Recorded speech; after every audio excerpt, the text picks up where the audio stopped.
আর 3 ঘন্টা পরে greatest show on earth. একদম। আর তুমি যখন শো শুরু করছিলে অনির্বাণকে বলার আগে তুমি অঞ্জন দত্তের দত্ত ভার্সেস দত্তর এক্সাম্পলটা দিলে তো, আমি ভাবছি গ্রেটেস্ট শো অন আর্থে আজকে মেক্সিকো ভার্সেস সাউথ আফ্রিকার যা টিআরপি আছে তার থেকে বোধহয় ব্যানার্জি ভার্সেস ব্যানার্জি পশ্চিমবঙ্গের টিআরপি খুব একটা কম থাকছে না এই মুহূর্তে দাঁড়িয়ে। একদম।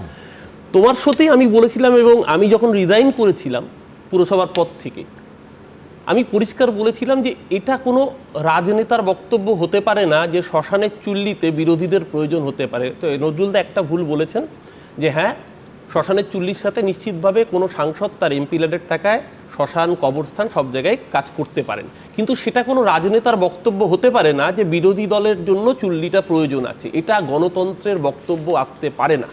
আজকে যে অভিষেকের সবার কথা দেখাচ্ছিলেন, আমার এখন মনে পড়ছে যে গোঘাটে তৃণমূলের একজন কর্মী মারা গেলেন, নালার মধ্যে তার দেহ উদ্ধার হলো, সম্ভবত সহদেব বাউরি তার নাম, ভদ্রলোকের সহদেব বাগ।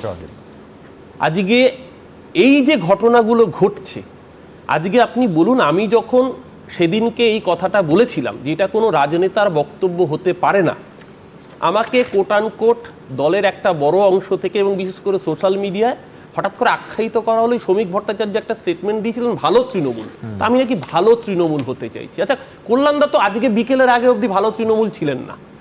তৃণমূলের এখন অনেক রকম ক্লাসিফিকেশন হচ্ছে, ঋত, ধৃত, মৃত। আমি জীবিত না মৃত আমি বুঝতে পারছি না, আমি প্রত্যাখ্যাত বা পরিত্যক্ত হিসেবেই বলছি। আমি যাই হোক, ঋত গৌরব তোমার পুনরুদ্ধার হতে পারে, আমি আমারটা বলিনি। আমি জানতে চাইছি যে কল্যাণদা তো আজকে বিকেলের আগে অবধি, এমনকি আমার মনে আছে সেদিনকে যখন আমি স্টেটমেন্ট দিচ্ছি অভিষেক বন্দ্যোপাধ্যায় এই স্টেটমেন্টটা গণতন্ত্রে ওয়েলকামিং সিদ্ধান্ত হতে পারে না, সেদিনকেও কল্যাণদা আমাকে অ্যাটাক করেছেন, তোমার চ্যানেলের মাধ্যমে আমাকে আমার বিরুদ্ধে কল্যাণদা স্টেটমেন্ট দিয়েছেন। তো কল্যাণদা তো ভালো কোট আনকোট শ্রমিক ভট্টাচার্য ভালো তৃণমূল হতে চাননি, তাহলে কল্যাণদাকে কেন এই স্টেটমেন্টগুলো দিতে হচ্ছে? আজকে বলুন, আমি অনির্বাণের সাথে অনেক বিষয়ে সহমত যে হ্যাঁ, সিঙ্গেল পয়েন্ট আউট করা ঠিক নয়। আচ্ছা, কদিন আগে তৃণমূল কংগ্রেসে, দেখুন আমি তো তৃণমূল কংগ্রেসের বিষয় বলার মালিক বা এখতিয়ার আমার নেই, তৃণমূল কংগ্রেসের সিদ্ধান্ত নেন মমতা ব্যানার্জি বা অভিষেক ব্যানার্জি, আমরা তাই জেনে এসেছি এবং আমরাও বলেছি। এই যে কুণালদার বক্তব্য দেখাচ্ছেন, কুণালদারই স্টেটমেন্ট ছিল মমতাদির নেতৃত্বে অভিষেকের সেনাপতিত্বে, এই কয়েনেসটা তো আমরাও বলেছি। তাহলে যখন তৃণমূলের কমিটি তৈরি হচ্ছে সেটা মমতাদির নেতৃত্বে অভিষেকের সেনাপতিত্বে হচ্ছে। এই কমিটিতে যুব সভানেত্রী সায়নী ঘোষ, আমি জানি না, কুণালদাই আজকে বলছিলেন দেখলাম যে আমি কি কোভিডের সময়কার কোনো ছবি দেখছি যে মুখে মাস্ক, চোখে সানগ্লাস, মাথায় টুপি, রাজ্যের যুব সভানেত্রী তিনি এয়ারপোর্ট থেকে আছেন। আমি যদি পুরনো ছবি হয় আমি মার্জনা চাইব, আজকেরই ছবি। আবার ধরুন মহিলা পদে রাখা হয়েছে মালা রায়কে। মালাদিকে আমি অত্যন্ত রেসপেক্ট করি, আমি মালাদির থেকে প্রথম দিন থেকে কাজ শিখেছি, আমি তো মালাদিকে দোষ দিতে পারবো না। মালাদি যখন হেকেল ধরেন, মালাদির কিছুদিন আগে আমি সুমন আগের সাথেও বলেছি নি রিপ্লেসমেন্ট অপারেশন হয়েছে, মালাদি ভালো করে হাঁটতে পারেন না। মালাদির বিরুদ্ধে অ্যাটেম্প টু মার্ডার হয়েছে, কেস ফাইল হয়েছে, মালাদিকে কোর্টে গিয়ে জামিন নিতে হয়েছে। আমার প্রশ্ন তো এখানে যে মালাদি মেম্বার অফ পার্লামেন্ট, পার্লামেন্টে তৃণমূলের প্রতিনিধি দল, পার্লামেন্টের দলীয় নেতার নাম ছিল অভিষেক বন্দ্যোপাধ্যায়, পার্লামেন্টে একটা নিন্দা প্রস্তাব তৃণমূল কংগ্রেস এনেছিল, মালাদির পাশে দাঁড়িয়েছিল। আজকে আমি যদি মালারায়, আমি যেটা মিডিয়ায় দেখছি, ন্যূনতম স্পিকারকে জানানো হয়েছে একজন মহিলা সাংসদের সঙ্গে এটা করা যায় না। আজকে যদি আমি জানি না এখনো সত্য, যদি মালারায় বিরোধী ব্লকের সাথে সই করে থাকেন, মিডিয়ায় দেখেছি, আমি জানি না, তাহলে আমি মালারায়কে দোষ দিতে পারবো না তো।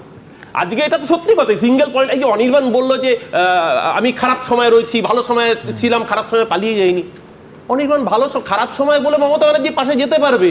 আজকে যদি তৃণমূল জিততো, অনির্বাণ মঞ্চে তো দূর, মঞ্চের 3 হাত দূরে না 30 হাত দূরে থাকতে হতো, পাশে মমতা ব্যানার্জির পাশে সিরিয়ালে সেলিব্রিটিরা থাকতেন, এমএলএরা উঠতে পারেননি মঞ্চে দিনের পর দিন। অনির্বাণ, আমি বলছি না মানে অনির্বাণের বিরুদ্ধে কোনো বক্তব্য নেই, কারণ অনির্বাণ তো সত্যি কথাই বলছে যে এই যে অনির্বাণ বললো শালবনীতে আজকে তানভীর বাচ্চা তামান্না নিয়ে তোমার এখানে দিনের পর দিন শো হয়েছে। আচ্ছা, কেন শো হয়েছে? কারণ বিরোধী দল সিপিএম বা বিজেপি সেটাকে ইস্যু করেছে, হাইলাইট করেছে। আজকে তৃণমূল কংগ্রেসের তো উচিত ছিল তানভীরের কেসটা, কুণালদা একমাত্র বলেছে, অনির্বাণ এখানে বললো তৃণমূল কংগ্রেস দল হিসেবে বিরোধী দলের কাজ তো সরকারের চোখে আঙুল দিয়ে তার ভুলগুলোকে তুলে ধরা। আজকে দুর্গাপুরের গণধর্ষণ কাণ্ডে তৃণমূল কংগ্রেসের কি রোল রয়েছে, কোন মিছিল করেছে, কোন প্রতিবাদ করেছে? আজকে যখন এই বেহালার কাণ্ডটা ঘটলো, আজকে যখন বাসজনিতে স্কুল ছাত্রের ঘটনাটা ঘটলো, কি রোল ছিল বিরোধী দল হিসেবে তৃণমূল কংগ্রেসের? আমি তো বলছি শুভেন্দু অধিকারীকে আমিও তো সমালোচনা করেছি, দিনের পর দিন তোমার সাথে সমালোচনা করেছি। আজকে আমরা এই শোতেই বলতাম যে বিরোধী দলের দুর্ভাগ্য তাদের কোনো মমতা ব্যানার্জি নেই, কিন্তু তাদের একটা শুভেন্দু অধিকারী ছিল, অন্তত লড়ে তো গেছে। আজ ভালো হতে পারে, খারাপ হতে পারে। কিন্তু অরূপ একটা জিনিস বলবো, এটা হচ্ছে 6 তারিখের জাগো বাংলা, আমি কালকেও দর্শকদের দেখিয়েছি, এখানে একেবারে ছাপা হলো যে সমস্ত দলের খোল নলচে পাল্টে যে এরা আর কি শেষ পর্যন্ত থাকবে। বুঝতেই পাচ্ছেন, যুব সভানেত্রী সায়নী ঘোষ, মহিলা সভানেত্রী মালা রায়, এটা হচ্ছে 5 তারিখের সিদ্ধান্ত, 6 জুনে জাগো বাংলা ছাপা হচ্ছে। আমি বলছি শেষ মুহূর্ত অবধি দলও জানে না যে তার সাংসদরা নতুন করে যাদের পদে বসানো হচ্ছে, চেয়ারে বসানো হচ্ছে, তাদের মানে মনে কি আছে, অথবা দলের প্রতি তাদের ক্ষোভ আছে কিনা সমালোচনা হতে পারে। কিভাবে দল চলছে? তাহলে এই রেসপন্সিবিলিটিটা কে নেবে? এটা বললে কি ভালো তৃণমূল হতে হবে? তা দল যখন আমরা এই কল্যাণ বন্দ্যোপাধ্যায়কে 1 সপ্তাহ আগে চিফ হুইপ করা হয়েছে। আমি সেটাই বলতে চাইছি সুমন, দেখো অল্প কিছু নেই যে অনির্বাণ তো ঠিকই বলছে, সিঙ্গেল পয়েন্ট আউট করা ঠিক না। আজকে বলুন তো, যখন দলে বিধায়কদের নিয়ে মিটিং হচ্ছে, সমর মুখার্জি প্রায় 100 ছুঁই একটা মানুষ কিছুদিন আগে নার্সিংহোমে ছিলেন। অশোক দেব, মানে অশোকদার মতো শ্রদ্ধেয় মানুষ যে আমাদের সজল রয়েছে, ও তো ছাত্র রাজনীতি করেছে, ও বুলক বুকে হাত দিয়ে অশোক দেবকে শ্রদ্ধা করে কি করে না? তাপস রায় রাজ্যের মন্ত্রী, সে অশোক দেবকে শ্রদ্ধা করে কি করে না? আজকে সেই মানুষগুলোকে, শোভনদেব চট্টোপাধ্যায় থেকে সুব্রত বক্সির মতো মানুষকে স্ট্যান্ডিং ওভেশন দিতে হবে, এই নির্দেশটাকে দিয়েছে অভিষেক বন্দ্যোপাধ্যায়। যদি সত্যি যদি দোষী হয়ে থাকেন, অভিষেক বন্দ্যোপাধ্যায়কে তৈরি করেছেন কে? আজকে এই প্রশ্নগুলো উঠবে না? আজকে যখন দল যখন ক্ষমতা এসছে 2011, আমাদের কাছে মমতাদি মানে মুক্তি সূর্য, কারণ এটা তো অস্বীকার করে লাভ নেই, মমতাদি না থাকলে এই বাংলায় সিপিএম এর অপশাসন যেত না। কিন্তু মমতাদির পরেই যে ক্যারিশমাটিক লিডার ছিল, যাকে গোটা বাংলার ছাত্র যুব সমাজ ভালোবেসেছিল, সিঙ্গুর নন্দীগ্রাম আন্দোলনের অন্যতম রূপকারের নাম ছিল শুভেন্দু অধিকারী। শুভেন্দু অধিকারী 2011 ব্রিগেড, আমি তো প্যারাশুটে আসিনি তৃণমূলে, 2011 ব্রিগেড হয়েছে, সেবার রাস্তায় ভিক্টোরিয়া হাউসের সামনে হয়নি, পুরো মাঠে বৃষ্টিতে কাদার মধ্যে দাঁড়িয়ে কর্মীরা ব্রিগেড মঞ্চে উপস্থিত, কাতারে কাতারে মানুষ, সেবার দেবের সেটা নিয়ে সমালোচনা হয়েছিল পাগলু ডান্স নিয়ে। সেই ব্রিগেডের মঞ্চে কুণালদা তখন সঞ্চালনা করছিলেন এবং শুভেন্দু অধিকারী সেদিন সঞ্চালনা করেননি, তার সঞ্চালনার দায়িত্ব কেড়ে নেওয়া হয়েছিল। শুভেন্দু অধিকারী যুব সভাপতি, যেই যুবর কর্মসূচি 21শে জুলাই, সেই মঞ্চে দাঁড়িয়ে ঘোষণা করা হয়েছিল যুবা।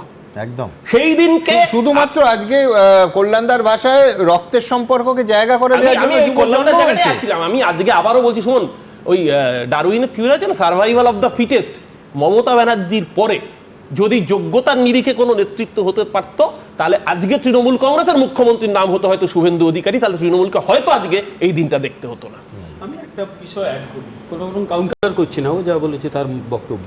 আমাদের কতগুলো মিথ এবার চেঞ্জ করার দরকার। আমাদের একটা অনেক আলোচনা হতো এখানে, মমতা বন্দ্যোপাধ্যায় পাবলিক পালস দারুণ বোঝেন, সেই মিথ নাম্বার 1, তিনি কিচ্ছু বোঝেন না পাবলিক পালস। সম্ভবত ক্ষমতার চশমা তার সেই বোধটাকে কেড়ে নিয়েছিল।